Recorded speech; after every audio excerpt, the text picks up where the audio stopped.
The reality for our older people across Wales is that time is their enemy, but for different reasons. Not because there isn't enough, but because there almost seems to be too much of it. Being lonely can be very stressful. It's not a good place to be, and we as a society need to do a lot more to relieve loneliness out there in our communities. That inner loneliness never goes away. My name is Dr. Dave Minton. I'm a GP at Nantgarrow Road Medical Centre in Caerphilly. I see many people coming into surgery on a daily basis who are suffering clearly with issues with loneliness but are not keen to admit it. We also get fairly frequent house calls from patients who are clearly just suffering from being lonely. My name is Andrew Finney. I've been suicidal a few times.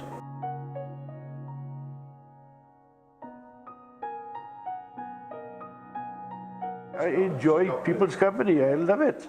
My husband died over 30 years ago. He was a naval engineer. I have to say that following my husband's death, there really was no support for me and my family at all. And it's really sad for me to see that over 30 years later, very little in that respect has changed. You come home at the end of the day, and once you've closed that front door, it's a very lonely situation to be in. It's evenings, it's weekends, and you're lonely when you see other couples still together, doing things together. That's hard. My name's Rob Wiltshire. I spent 10 years in the British Army in the Royal Logistics Corps.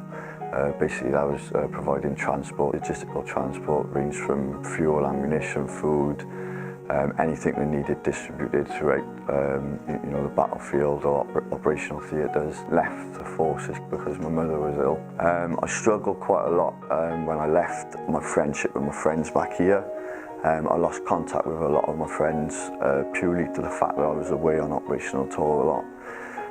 Sometimes I was away for 7-8 months at a time. I did operational tours of Afghanistan, Iraq, 2 years in Northern Ireland, Kosovo, Bosnia. So when I came home, I was quite lonely. I was trying to rekindle my friendship with my friends back here.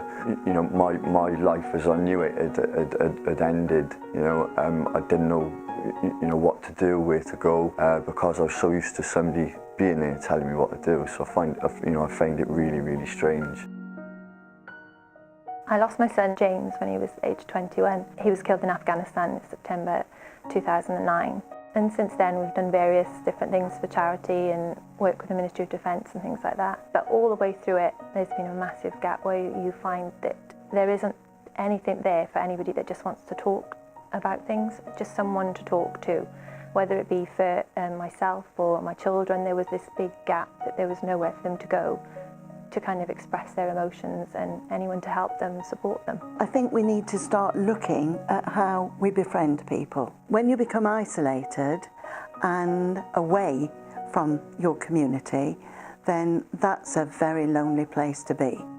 I think if we could set up some form of service which we would be able to, as I've already said, signpost patients to, if we had a service that we could directly refer to, that our nursing colleagues could refer to, and indeed the wider social community would be able to refer people into, then it is inevitably going to help. It's also going to reduce the burden that we have on the health service. It's going to potentially reduce us prescribing, as I've already said, possibly inappropriately, and it will undoubtedly be of great help and hopefully great comfort to people who are suffering with loneliness. I'm Hugh Irwin and I'm Head of Thrive at United Welsh. Actually, we have over 30 schemes for older people, sheltered housing and extra care schemes. And we do have a lot of people here with different types of support needs, but the one thing that's kind of consistent, irrespective of the support needs, is isolation and loneliness. Because of the limited time that we have with our patients within appointments, and we haven't got enough time to counsel them thoroughly and properly enough, then we often end up over-medicating patients who are suffering with loneliness, or indeed treating it with drugs where that's not appropriate. I think we've got to stop dishing out so many pills.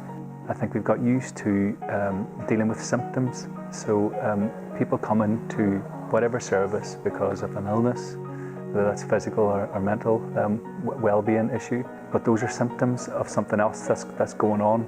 What people are really struggling with are purpose in their lives and meaningful relationships. People need to feel needed.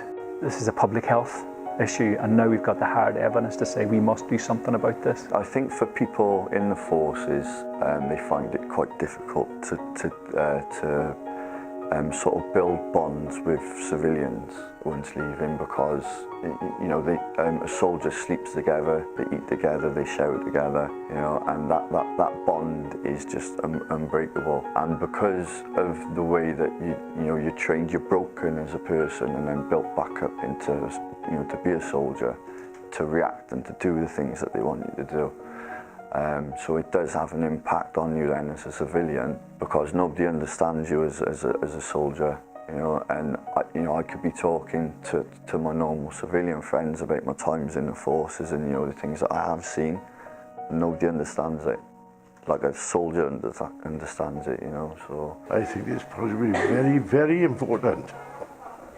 There's a lot of lonely people out there, a lot of lonely people, and a little bit of help would help everybody. Loneliness is a really, really big issue in our communities. It isn't written on your forehead that you're lonely, and it's not something that people can see, but it is something we need to do something about. And we can, and we must, and we will.